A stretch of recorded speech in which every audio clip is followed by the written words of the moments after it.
नहीं हर माई मैया जय हो। ये भजन हमारे माता बहन के लिए है।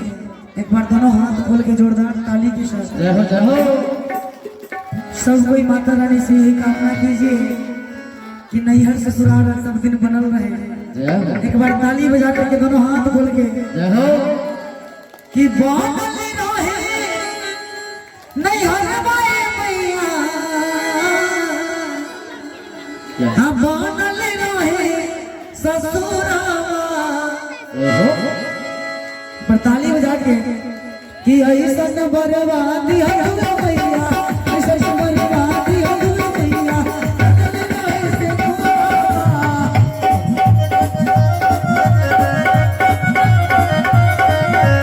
ऐसा बर्बादी है मैया,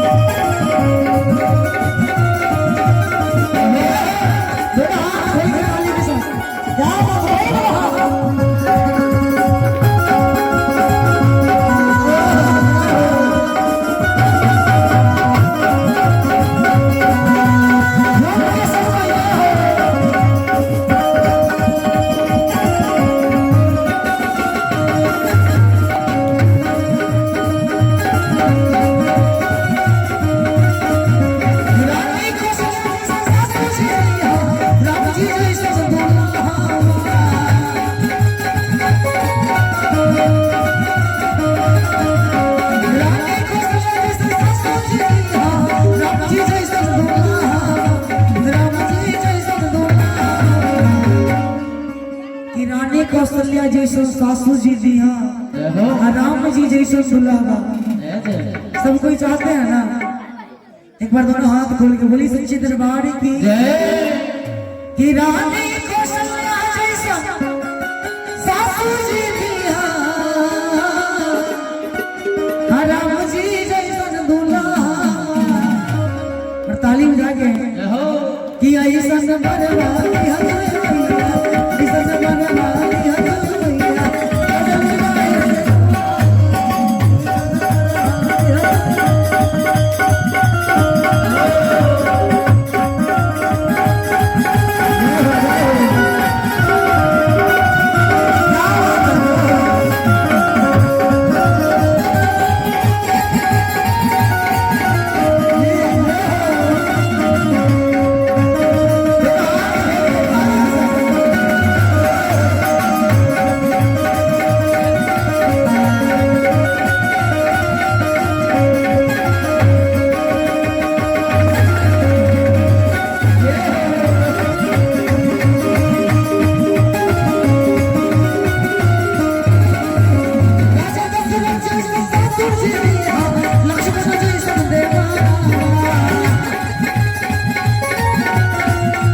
बर्बादी है बर्बादी मैया।